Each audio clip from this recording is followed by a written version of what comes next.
It happens at 2 o'clock in the afternoon, almost every single day.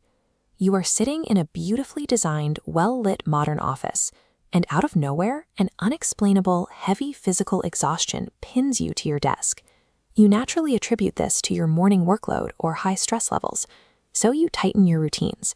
You maintain a specific low-carb diet, you exercise meticulously, and you track your sleep cycles. Yet the midday wall hits you anyway. For decades, health tracking has kissed on the body as a chemical factory driven by the food we consume. But biology also operates as a highly sensitive electromagnetic circuit driven by physics. Look closer at that modern floor-to-ceiling glass window. It functions as a bioenergetic filter, executing a silent, continuous drain on your physical energy. The very architecture designed to maximize your productivity has inadvertently trapped you in a biological crisis known as the sterile light famine. The mechanics of this crash start with the physics of commercial real estate. Almost every skyscraper and office building constructed in the last 20 years utilizes what is known as low-emissivity, or low-E, glass. As the sun's full spectrum approaches the low-E glass, it blocks ultraviolet rays and reduces heat transfer, saving energy costs. But this microscopic metallic coating aggressively filters out 95% of essential near-infrared light. Only a sterile blue and white spectrum passes inside.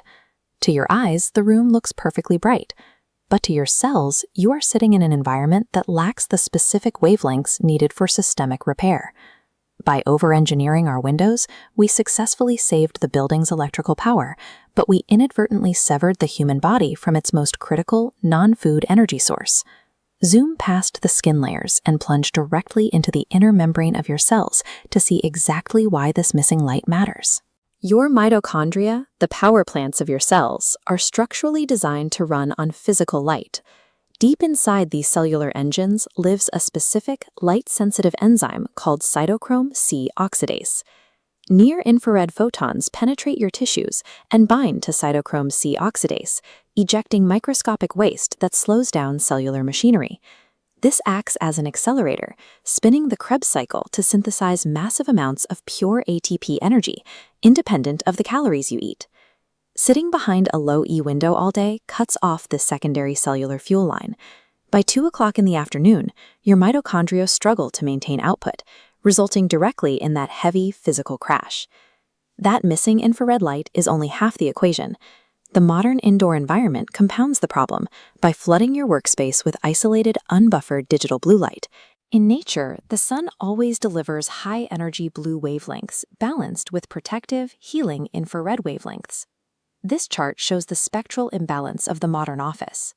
Indoor LED bulbs and screens deliver pure blue light without an infrared repair trigger.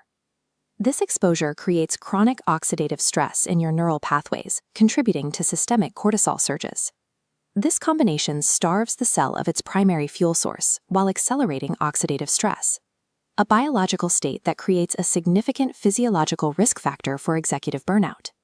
You cannot fix a physics-based biological problem with a nutritional solution. To bypass modern architectural limitations and restore your cellular energy, you must implement a specific protocol. Step 1 of the infrared reclamation protocol is the outdoor photon reset. You must physically break the glass boundary. Spending 20 minutes outside in direct, unshielded sunlight allows natural light to hit your skin directly. This provides the necessary photons to activate your Cytochrome C Oxidase engines. Step 2 requires rebuilding an incandescent microenvironment at your desk. By replacing sterile overhead LED bulbs with high-purity amber incandescent lighting, you reintroduce balancing near-infrared wavelengths back into your immediate workspace. Finally, if you are working inside a corporate office all day, Step 3 involves deploying targeted photobiomodulation. Using a near-infrared light panel at your desk manually provides the energy needed to support your mitochondrial grid. By implementing these 3 steps, you bypass the limitations of modern architecture to restore the cellular environment and reduce the impact of the midday cognitive drop. Achieving peak human performance is quite difficult to maintain while living entirely inside an artificial, filtered light bubble.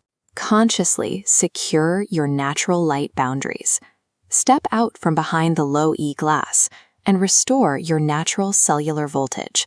If you are ready to escape the famine and explore the science of digital longevity, hit the subscribe button for more deep dives into human performance. We'll see you in the next one.